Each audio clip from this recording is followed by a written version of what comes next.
శ్రీమాత్రే నమః. సద్గురు జ్యోతిషాలయం 2025 నవంబర్ రాశి ఫలితాలని మనం ఇప్పుడు తెలుసుకోబోతున్నాం. మరియు కన్యా రాశి గురు అతిచార గోచార ఫలితాలు బట్టి కన్యా రాశి వారికి ఎలా ఉందంటే, గోచార ప్రకారంగా కన్యా రాశి వారికి కర్కాటక రాశి 11వ ఇల్లు. ఇది లాభం, మిత్రుల కోరికలు నెరవేరుతుంది, విజయం సాధిస్తారు, లాభాలు గణనీయంగా పెరిగే అవకాశాలు బాగున్నాయి, కొత్త వ్యాపార ఒప్పందాలు వస్తాయి, పాత పెట్టుబడులు ఫలిస్తాయి, ప్రభుత్వం లేదా ఉన్నత స్థానం ద్వారా లాభం పొందుతారు. స్త్రీ పురుషులు ఇరువురు కూడాను. కొత్త మిత్రులు, సమాజంలో గొప్ప వాళ్ళతో పరిచయాలు పెరుగుతాయి, శ్రేయోభిలాషులు మీకు తోడునిడగా ఉంటారు, సమాజంలో మీ స్థానం కూడా పెరుగుతుంది. పాత శత్రువులే స్నేహితులుగా మారే అవకాశాలు ఎక్కువ ఉన్నాయి. ప్రేమ వ్యవహారంలో ఉన్నవాళ్ళు, స్త్రీ పురుషులు ఎవరైనా ఇదొక మంచి సమయం, దాన్ని పెళ్లిగా మార్చుకోండి.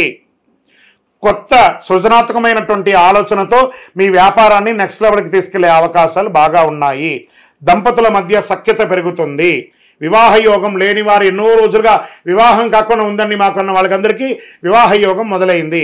ఈ తాత్కాలిక ప్రభావం వల్ల మిత్రులు మారవచ్చు, వాతావరణం ఒత్తిడి తెచ్చే అవకాశం ఉండొచ్చు, ఆర్థిక లాభం వెంటనే పెరుగుతుంది, వెంటనే తగ్గుతుంది, మిశ్రమంగా ఉంటుందని కూడా చెప్పచ్చు. స్థిరత్వం వచ్చేసి మే తర్వాత వస్తుంది కాబట్టి వ్యాపార లాభాలు అనుకుంటే దీర్ఘకాలికంగా మే తర్వాత నిలకడగా ఉంటుందని చెప్పచ్చు. కోరికలు నెరవేరి జీవితం సౌఖ్యంగా ఉండే యొక్క మంచి సమయం ఈ యొక్క గురు అతిచార సమయంలో.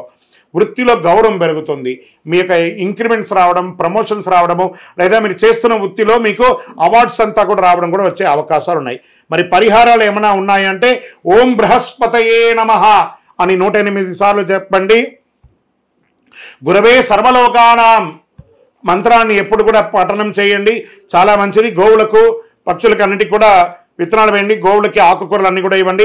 సాయంత్రం సమయంలో వీలుంటే గజేంద్ర మోక్షం మంత్రాన్ని జపం చేస్తూ ఉండండి, చాలా ఫలితాలను పొందుతారు.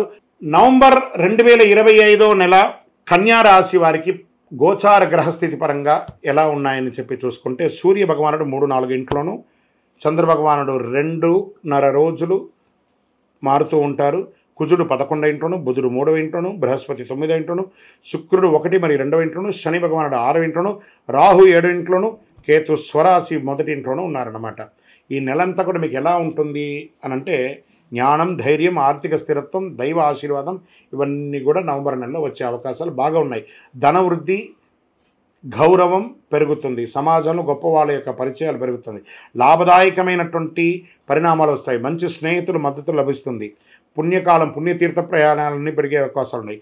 ప్రభుత్వ ఉద్యోగులకు ఎలా ఉంది అని చూస్తే, శత్రువులపై జయం సాధిస్తారు, ఉన్నతాధికారుల సహకారం లభిస్తుంది, వాతావరణం ప్రశాంతంగా ఉంటుంది, కొత్త బాధ్యతలు, ప్రమోషన్ యోగం బలంగా ఉంటుంది, ప్రభుత్వ పరీక్షల్లో ఉన్న వారికి అనుకూలంగా ఉంటుంది. కాస్త అసాంఘికమైనటువంటి కార్యకలాపాల్లో పాల్గొనకండి. వ్యాపారంలో షేర్లు ఇవ్వడము, పార్ట్నర్షిప్లో ఉండడం చాలా అద్భుతంగా ఉంటుంది, మిత్రుల యొక్క సహకారం దొరుకుతుంది, విదేశీ వ్యాపార సంబంధం బలపడుతుంది, భాగస్వామ్యంలో మంచి నిర్ణయాలు తీసుకుంటారు, సఖ్యత లోపంగా ఉన్నదంతా కూడా క్లియర్ అయిపోయి చక్కగా ఉంటారని కూడా ఉంటుంది. ప్రతిభకు గుర్తు పొందుతారు, ప్రైవేట్ రంగంలో సహచరుల మద్దతు ఇస్తారు, కొంత ఆలస్యం ఉన్న ఫలితాలు మాత్రం సానుకూలంగా ఉంటుంది. ప్రైవేట్ రంగంలో ఉద్యోగం చేసే ప్రతి ఒక్కరికి కూడా చెప్పచ్చు.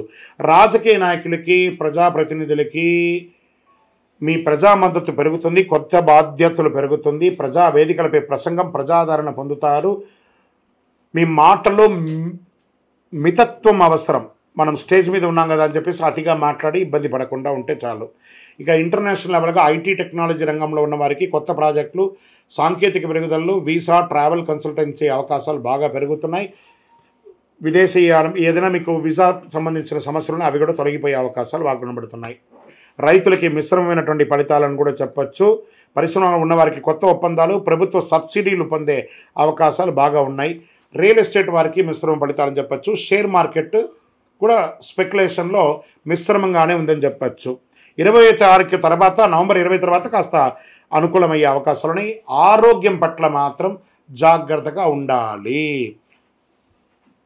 తేలికైన నిద్రలోపం, కంటి అలసట ఇలాంటివన్నీ ఉంటుంది కాబట్టి కొంచెం జాగ్రత్త పడండి.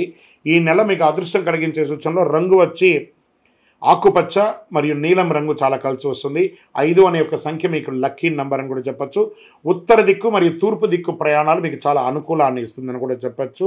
బుధవారం రోజు విష్ణు సహస్రనామం లేదా గణేశ ఆరాధన ప్రార్థన చేయండి. పసుపు పూలతో స్వామివారికి అర్చన చేయండి. ఓం బుధాయ నమః, ఓం నమో నారాయణాయ నమః అని 108 సార్లు జపం చేయండి. తులసికి నీళ్లు పోయండి, తులసి దగ్గర దీపారాధన చేయండి.